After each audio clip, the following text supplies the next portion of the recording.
So Attack on Titan, Season 4, Part 3, Final Chapter, Special 2, Article 2 of the Genocide Conventions, finally released in late 2023, marking the end of one of the greatest anime of this generation. Jokes aside, for countless people, including myself, Attack on Titan was a show that first introduced them to the world of anime, and also the show that followed them as they grew into adulthood. Hajime Isayama has crafted a world so rich with action, emotion, conflict, and sacrifice that as it all comes to an end, you can't help but feel that a small part of your story in life ended alongside it. So as I sat there watching the end credits fade in, I knew that I had to create something in memory of this anime that represented a fragment of my childhood.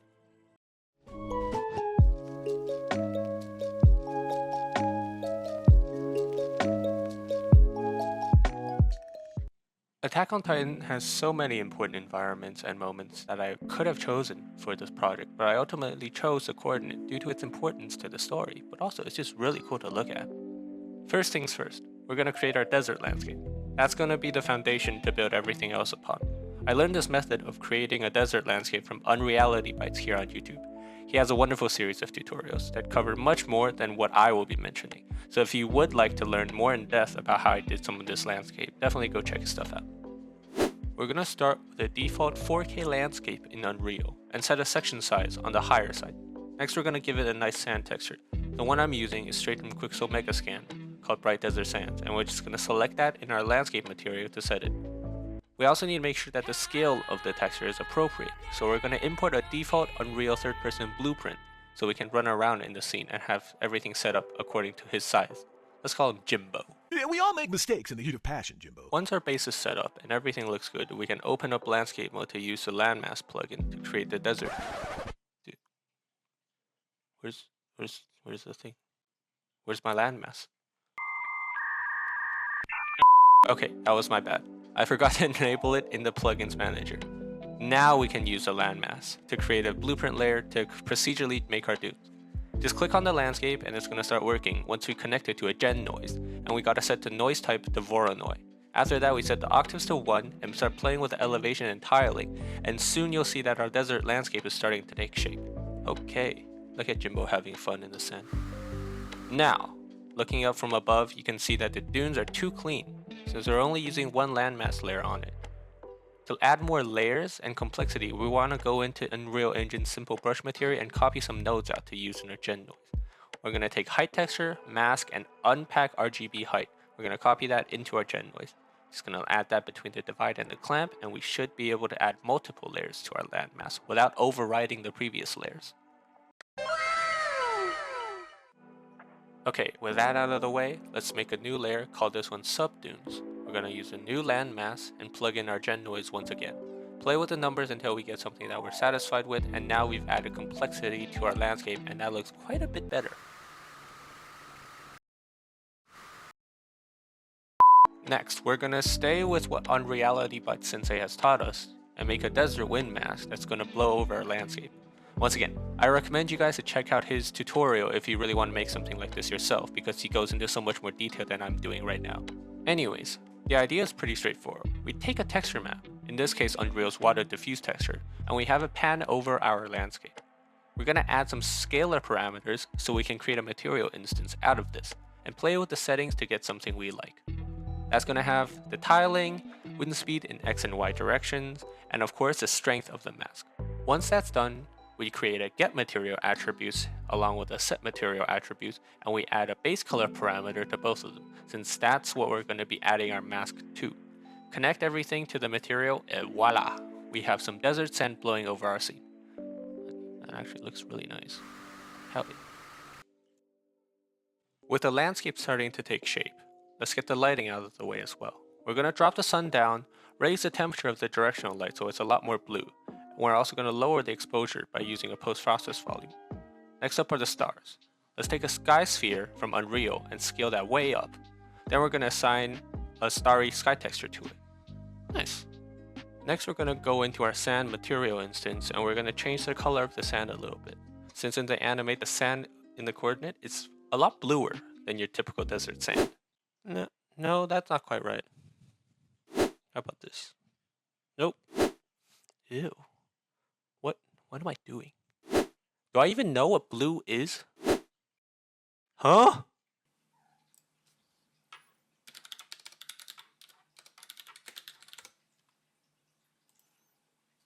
Okay, according to Google, I'm not actually colorblind, so I should be able to figure this out. Okay, oh, that's looking much better. Hell yeah. After all that, I felt the sand still wasn't blue enough, so I went into the sky atmosphere and I turned the Rayleigh exponential distribution all the way down, and I tweaked the Me scattering. It gives us a pretty beautiful looking desert night. Okay, the next day, I wasn't satisfied with the simple night sky I found in the first place, so I took to Photoshop to make my own tileable starry sky. I merged and blended various pictures of nebulas and stars until I got something I liked, then using the offset mode and the stamp and patch tools, I made sure that my texture is fully tileable. Take that texture image and bring it back into Unreal and we have this. Oh yeah, that looks a lot more anime than before. Next, we're going to make the paths to the coordinates themselves. Now, I don't know about you, but that looks like a tree to me. So we're just going to make that in SpeedTree, and going to save me the time of modeling it from scratch using ZBrush or Maya. Since the tree is going to represent the branching and heritage of the alien race, after the first set of branches, I changed the mode to bifurcation since that produces much more thin branches that shoot out every which way. After playing with the settings and specific branch placements, it's ready to be shipped back into Unreal. We're going to put this baby smack dab in the middle of the desert and scale this thing way up. Now we just needed to give it a glowing material. Let's take the desert wind mask that we made for our landscape and copy it into a new material. We're going to multiply it to an RGB constant so that there's some variety and movement to the material instead of just having it be a large object that's a glowing flat color. Make a material instance out of it, play with the parameters, and crank up the glow. And now our environment is really starting to take shape. Oh yeah, it's all coming together. Now normally in Attack on Titans, the coordinates a pretty empty place by itself, and technically we built all that we needed. But since I can't really place main characters in it or animate anything, I'm going to take some creative liberty, and we're going to add some wall titans that the founder Ymir is creating. Those we're going to make in ZBrush, starting with a Z-sphere humanoid. That's going to serve as our base for the wall titans. Once the general proportions are locked in, we'll make the polymesh 3D and we're going to start sculpting. Since having fully textured red muscled wall titans in the scene will look pretty jarring, we're going to go for a more subtle approach by having them be built of sand. This also simplifies my work here in ZBrush since I won't need to go through too much detail polishing out all the sculptures. I'll just be using the clay buildup for about 90% of the sculpt and adjust proportions with the move brush and carve details with a dam standard. Dude, thank God I paid attention during anatomy class where this had taken forever. That being said, there are obvious differences between the wall titan and the muscles on an anatomical human. Firstly, the head is so much smaller, and the lower half of the body is a lot thicker. Also, the toes are like super small. They're basically stubs. Isayama has said that he made these changes so that it would be more believable since the normal human musculature won't really be able to hold the weight of being 60 meters tall. That's just over half a football field for my Freedom Unit audiences out there. Now that the first sculpt is done, we're going to make a few more variations so that the world is not filled with just one single type of wall titan, because that's going to get repetitive real fast. We're going to change the poses slightly, change the face designs, and tweak some musculature. Also, let's make some appear to be unfinished sculptures that Ymir personally has not gotten around to finishing.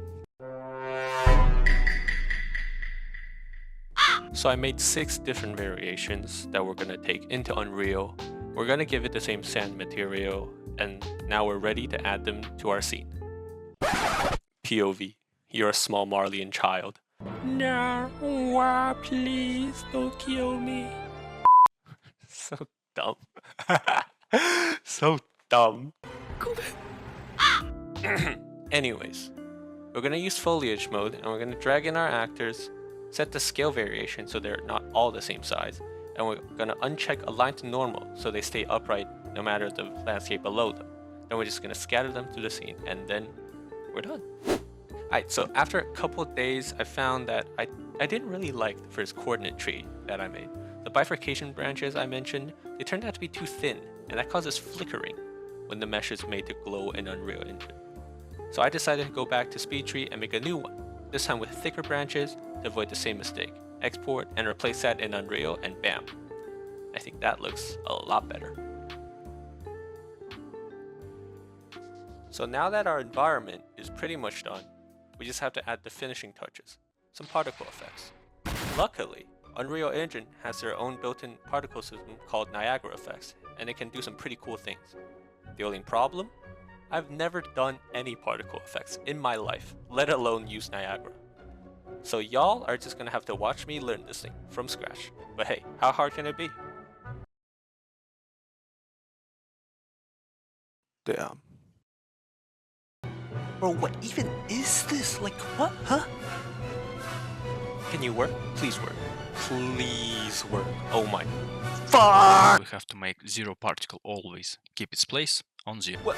Where's the alpha channel? What? Why are you? What?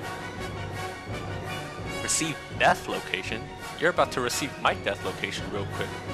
Particle movements. To change the scale with particle's age. Bro, I copied the exact same setup as the tutorial, and where the fuck are my ribbons? Huh?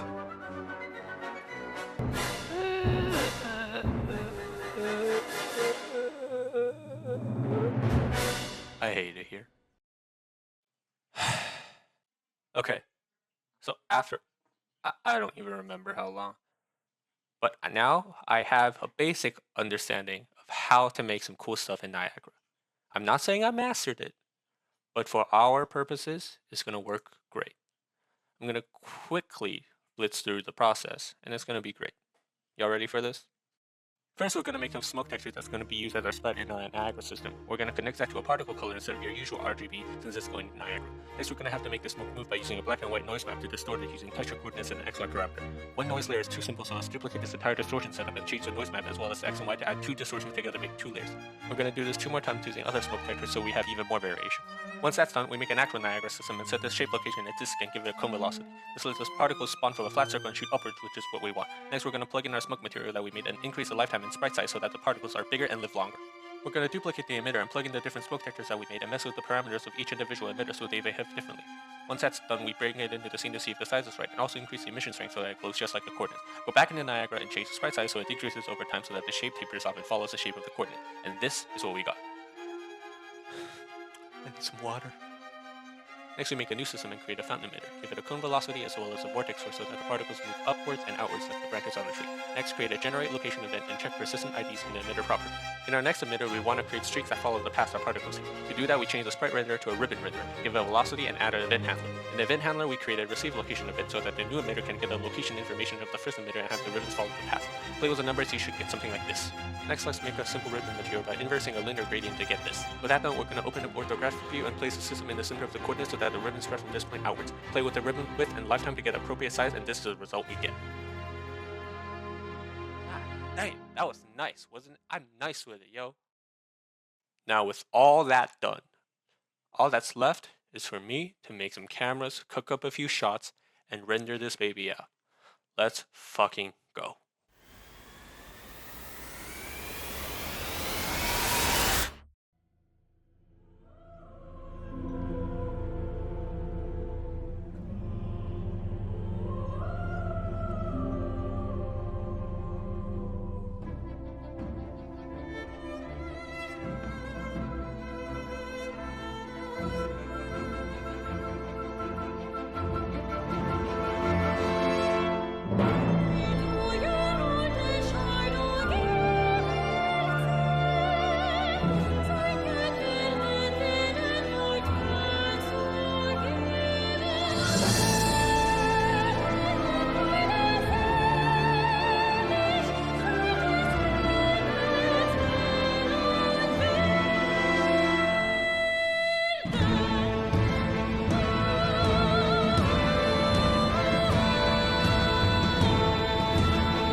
Thank you for watching this video.